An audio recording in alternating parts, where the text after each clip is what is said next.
सपा पर मौर्य की 7.5 सवार, हार का कारण है मौर्य। मौर्य पर भरोसा करके अखिलेश ने कर दी है सबसे बड़ी भूल। मौर्य सपा में ना आते तो पक्का था सपा सत्ता में जरूर आती।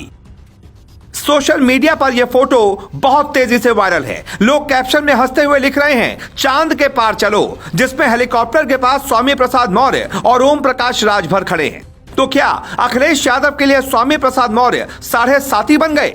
योगी को हराने और डिप्टी सीएम बनने का सपना देखने वाले नेता स्वामी प्रसाद मौर्य के नाम पर सपा को एक वोट नहीं मिला। यहां तक कि मौर्य के कारण सपा कई जीती हुई सीटें भी गंवा सकती है। ऐसा इसलिए क्योंकि एग्जिट पोल दावा करते हैं कि 65% ओबीसी वोट बीजेपी के साथ गया, जिसमें मौर्य तबका भी शामिल है। यानी स्वामी प्रसाद मौर्य के गांव में भी मौर्य को वोट पूरा नहीं मिल पाया। ऐसा सवाल इसलिए क्योंकि कई ऐसे तर्क हैं जो दावा करते हैं कि स्वामी के आते ही अखिलेश यादव की बनी बनाई बाजार बिगड़ने लगी। मौर्य ना आए होते तो अखिलेश यादव शायद और बेहतर नतीजों की तरफ जा सकते थे। जिस दिन सपा में बीजेपी छोड़कर मौर्य शामिल हुए थे, उसी दिन तक सपा का माहौल ठीक था।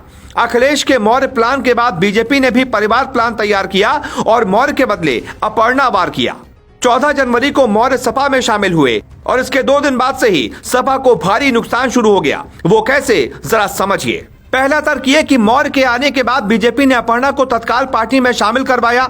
अपर्णा का प्लान था जब तक मुलायम है तब तक सपा में रहेंगी। हालांकि प्लान बीच में बदल गया। मौर्य के आने के बाद अखिलेश यादव अति आत्मविश्वास में आ गए कि ओबीसी वोटर उनके साथ है। मौर्य के लिए स्पेशल अमित शाह ने ऑपरेशन मौर्य तैयार किया था, जो हमने आपको दिखाया भी था। लोग मानते हैं कि मौर्य और उनकी बेटी संघमित्रा ने सपा के नैया को बीच धारा में डुबो दिया। अखिलेश यादव ने बीजेपी को कॉपी किया, बागी नेताओं को शामिल कर माहौल बनाया जो फेल रहा। 10 जनवरी तक अखिलेश यादव का माहौल बहुत अच्छा था। मौर्य के आने से प्लान से भटक गए। अखिलेश की लड़ाई मुद्दों और रोजगार पर थी। मौर्य के आने से मुद्दा भटका और जाति पर आई। मौर्य असल में इतने बड़े नेता नहीं साबित हुए और 85-15 का नारा सपा का सुपर फ्लॉप हो गया। योगी के 80-20 के नारे के जवाब में मौर्य का नारा था 85-15, लेकिन योगी का नारा काम कर गया। मौर्य को अखिलेश यादव ने स्टार प्रचारक बनाया और हेलीकॉप्टर भी दिया, लेकिन वो भी काम नहीं आया। चुनाव में स्वामी प्रसाद मौर्य ने लड़ाई सांप और नेवले की बना डाली थी। अब सोशल मीडिया पर लोग उनसे पूछ रहे हैं कि किस बिल में बैठे हो।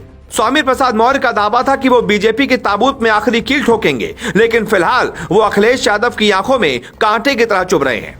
ग्लोबल भारत टीवी ने आपको पहले ही बताया था कि अखिलेश मौर्य में खटपट शुरू हो गई थी। मौर्य के बेटे को टिकट नहीं मिला तो एमएलसी का वादा किया गया। अब तो वो भी नहीं होगा। मौर्य के खेमे को अखिलेश यादव ने आंख बंद कर टिकट बांटा। ज्यादातर विधायक हारने वाले होंगे। ग्लोबल भारत टीवी ने बताया था कि मौर्य खुद चुनाव फाजिलनगर से नहीं लड़ना चाहते थे। हार की प्रबल सीट पर भेजकर अखिलेश ने मौर्य का डिप्टी सीएम बनने वाला सपना भी तोड़ दिया था।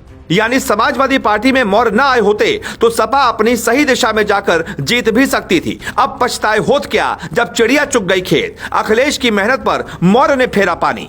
सवाल उठता है कि बागी नेताओं को पार्टी तो पसंद करती है, लेकिन क्या बागी नेताओं को जनता पसंद करती है? बीजेपी के खिलाफ माहौल बनाने, विरोधियों को एकजुट करने का प्लान ठीक था, लेकिन उसका असल में कितना फायदा हुआ यह देखना होगा, क्योंकि जनता और बागी नेताओं वाले नेताओं की जाति के लोग भी जानते हैं कोई भी नेता सत्ता में रहते ही उनका भला सोच सकता है। 5 साल मलाई काटने के बाद बागी होने से जाति और जनता का भला नहीं होगा।